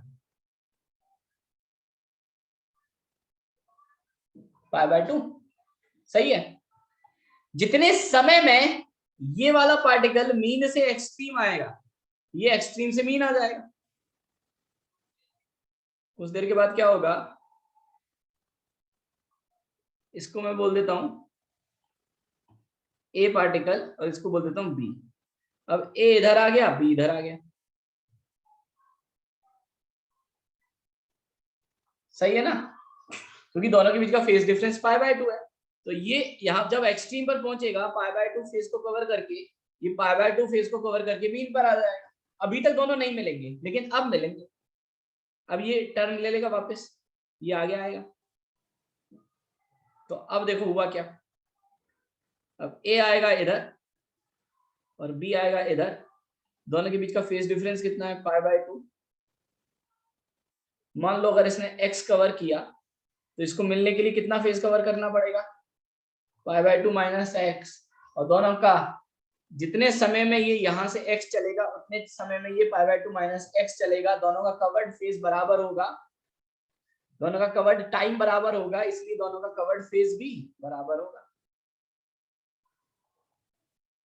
यहाँ से x = कितना आया, π/4। तो मुझे बता सकते हो क्या कि किसी भी इंडिविजुअल पार्टिकल को कितना फेज कवर करना पड़ा। अगर ए की बात करूं तो ए ने पहले π/2 कवर किया, ए ने पहले π/2 कवर किया, फिर x और कवर किया, π/4 और कवर किया, तो टोटल फेज जो a ने कवर किया मिलने के लिए वो π/2 प्लस π/4 है। बहुत बढ़िया, दिस इज 3π/4। और इतना अगर फेज कवर किया है तो समय कितना लगेगा? 3t/8। क्लियर हो रही बात? समय कितना लगेगा? 3t/8। क्लियर है यहां तक? चलो भाई, है ना? तो आज की क्लास को यहीं पे समाप्त करते हैं, ठीक है? बाकी का डिस्कशन रिमेनिंग नेक्स्ट क्लास में करेंगे। होमवर्क मैं आपको थोड़ी ही देर में अपलोड कर दूंगा, बहुत अच्छे से कंप्लीट करना है। अंकित नेक्स्ट क्लास में करेंगे इसको, है ना? तो आकाश में बता दूंगा, मैं सॉल्यूशन भी सेंड कर दूंगा, देखता हूँ मेरे पास होंगे, नहीं तो मैं नेक्स्ट क्लास तक कर दूंगा, ठीक है? चलो, है ना? तो बाकी नेक्स्ट क्लास में आगे थोड़ा सा कंटिन्यू कर पाएंगे। शीट होमवर्क का मिलेगा, मैं देखता हूँ बेटा, है ना? मतलब होमवर्क शीट से मिलेगा या रेस से मिलेगा, कोई बात देखना पड़ेगा, ठीक है? रेस के सॉल्यूशंस नहीं है शुभम, है ना? क्योंकि रेसेस के सॉल्यूशंस बने नहीं थे, 16 की बाद के रेस के सॉल्यूशन बने थे, स्टार्टिंग के सॉल्यूशंस नहीं बने थे। वेलोसिटी और एक्सेलरेशन का कर्व जो होता है बिल्कुल शुभम, वो इलिप्टिकल होता है। चलो बाकी नेक्स्ट क्लास में मिलते हैं, ठीक है? Take care, bye bye.